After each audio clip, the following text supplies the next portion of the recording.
Rasulullah, dalam mengenangmu kami susuri lembaran sirahmu. Assalamualaikum warahmatullahi wabarakatuh. Alhamdulillahirabbil alamin. Segala puji hanya milik Allah Subhanahu wa taala. Salawat dan salam semoga tercurah kepada Nabi besar Muhammad sallallahu alaihi wasallam. Teman-teman semuanya yang saya cintai karena Allah Subhanahu wa taala, hari ini kita akan menyampaikan kisah perjalanan hidup Rasulullah sallallahu alaihi wasallam. Di kesempatan hari ini kita sudah masuk di bab yang kedua, yaitu jelang masa kenabian. Beragam peristiwa penting mewarnai kehidupan Rasulullah sallallahu alaihi wasallam sebelum diangkat menjadi nabi akhir zaman. Rangkaian kejadian mulai dari jelang kelahiran, saat lahir, masa kecil, remaja hingga dewasa menjadi bukti bahwa Muhammad sallallahu alaihi wasallam adalah manusia yang telah dipilih Allah Subhanahu wa taala untuk menjadi rasulnya. Semua itu terjadi dalam babak kehidupan Muhammad sallallahu alaihi wasallam menjelang beliau diangkat menjadi utusan Allah. Teman-teman semuanya yang saya cintai karena Allah, kita akan mulai dengan judul Keluarga Rasulullah sallallahu alaihi wasallam. Dikisahkan sebuah roti berukuran cukup besar sedang diremukkan oleh seorang laki-laki. Tangannya terlihat lihai mengolah roti. Setelah itu ia rendam roti yang telah remuk ke dalam kuah. Roti itu disebut as-sarid, yang disajikan untuk orang-orang yang datang ke Ka'bah. Hampir setiap hari ia melakukan itu. Siapakah ia? Ia adalah ayah dari kakek Nabi Shallallahu Alaihi Wasallam, yaitu Hashim bin Abdul Manaf. Hashim adalah penanggung jawab untuk penyediaan air dan makanan bagi para tamu yang datang ke Ka'bah. Ia hartawan terhormat dari keluarga Bani Abdi Manaf bin Qusay. Ialah orang pertama yang menyediakan jenis makanan as-sarid atau roti yang diremukkan dan direndam di dalam kuah. Roti tersebut diberikan kepada jamaah haji di Mekah.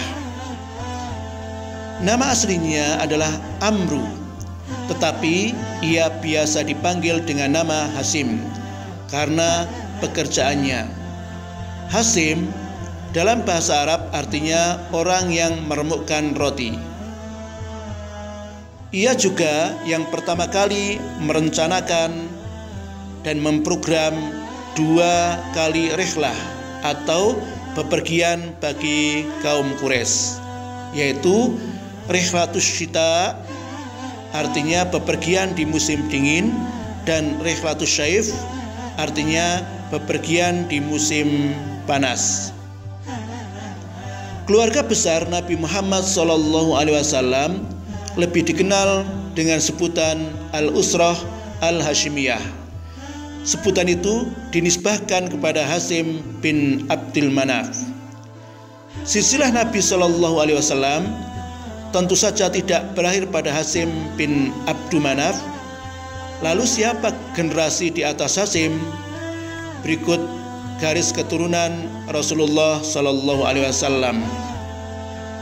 Dia adalah Muhammad sallallahu alaihi wasallam bin Abdullah bin Abdul Muthalib, nama aslinya Syaibah bin Hashim, nama aslinya Amru bin Abdu Manaf, nama aslinya Mughirah bin Qusay, nama aslinya Zaid bin Kilab bin Murrah bin Ka'ab bin Lu'ay bin Ghalib bin Fihr, yang berjuluk Quraisy dan menjadi cikal bakal nama kabilah. Bin Malik bin Nadhr, nama aslinya Qais bin Kinanah bin Khuzaimah bin Mutrikah, nama aslinya Amir, bin Ilyas bin Mudhar bin Nizar bin Ma'ad bin Adnan. Adnan berasal dari keturunan Ismail alaihissalam bin Ibrahim alaihissalam, namun tidak diketahui berapa jumlah dan nama yang ada antara Adnan dan Nabi Ismail alaihissalam. Fihr bin Malik juga disebut Nadhr bin Kinanah yang memiliki gelar Quraisy. Dengan penisbahan kepadanya, anak keturunannya dikenal dengan nama suku Quraisy. Kabilah ini merupakan kabilah terhormat di tengah masyarakat Arab secara keseluruhan dan tersebar di penjuru kota Mekah.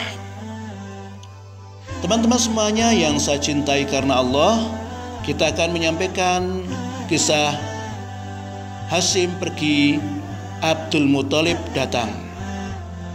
Gaza di wilayah Palestina menjadi tempat singgah terakhir Hashim bin Abdul Manaf. Dia wafat di sana, jauh dari Yasrib, tempat istrinya yaitu Salma binti Amru tinggal. Hashim meninggal di dalam perjalanannya berniaga ke Syam. Sebenarnya Hashim terasa berat berangkat ke Syam mengingat istrinya sedang mengandung. Namun dia harus berdagang untuk menghidupi istri dan anak-anaknya kelak. Salma pun dengan ikhlas melepas kepergian suaminya ke Syam. Tangisan mengiringi keberangkatan Hashim. Tidak diduga Hashim meninggal dalam perjalanan. Salma ditinggal pergi oleh suaminya tercinta selamanya saat usia kandungannya kian menua. Pada tahun 480 Masehi, Salma melahirkan putranya yang diberi nama Abdul Muthalib, kakek Rasulullah Sallallahu Alaihi Wasallam. Salma memanggil anaknya dengan nama Syaibah karena uban di kepalanya. Dia mendidik anaknya di rumah ayahnya atau Hashim di Yasrib. Sementara tidak seorang pun dari keluarganya di Mekah yang tahu tentang keberadaan Salma. Hashim bertemu pertama kali dengan Salma di Yasrib. Ketika itu ia sedang dalam perjalanan ke Syam dan singgah sebentar di Yasrib. Tidak disangka ia bertemu dengan jodohnya di sana, Salma. Sepeninggal Hashim, urusan penanganan makanan dan minuman bagi para tamu Allah dilimpahkan kepada saudaranya Hashim, yaitu Al-Muthalib bin Abdul Manaf. Ia adalah seorang laki-laki terpandang dan terhormat yang dijuluki Al-Fazat, yang artinya sang dermawan. Telah cukup lama Al-Muthalib tidak berjumpa Syaibah atau Abdul Muthalib. Ia berusaha mencari anak Hashim tersebut, tetapi tak kunjung berhasil. Sampai suatu hari ia mendengar berita tentang keberadaan Abdul Muthalib. Al-Muthalib segera mencarinya. Usahanya tak sia-sia, ia berhasil menemukan Abdul Muthalib yang saat itu berusia 7 atau 8 tahun. Sebuah pertemuan yang mengharukan terjadi. Air mata Al-Muthalib berlinangan. Ia memeluk Abdul Muthalib. Rasa rindunya telah terbayarkan.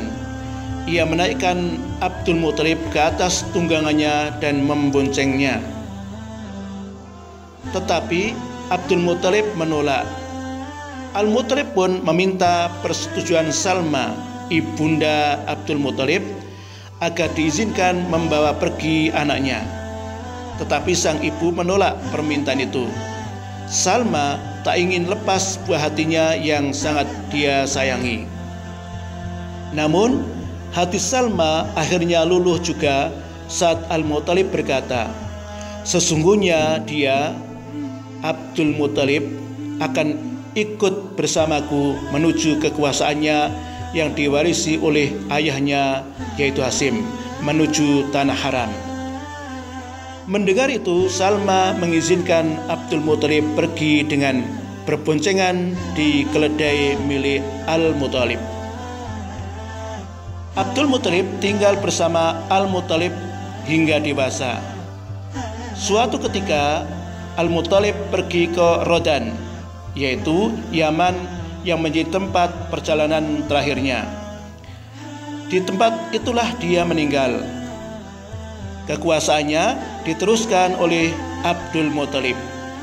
Dia menggariskan kebijakan terhadap kaumnya sama persis dengan nenek moyangnya. Namun pengaruh Abdul Muthalib melampaui para leluhurnya. Dia mendapatkan kedudukan dan martabat di hati kaumnya yang belum pernah dicapai para pendahulunya. Dia dicintai sehingga karisma dan wibawanya semakin besar. Teman-teman semuanya yang saya cintai karena Allah Subhanahu wa taala, begitu dulu yang kita sampaikan. Insya Allah besok kita lanjutkan kisah perjalanan Rasulullah Sallallahu Alaihi Wasallam di bab kedua ini, yang kita sampaikan tentang keluarga Rasulullah Sallallahu Alaihi Wasallam, yaitu tentang kisahnya Abdul Muthalib. Saya akhiri, wassalamualaikum warahmatullahi wabarakatuh.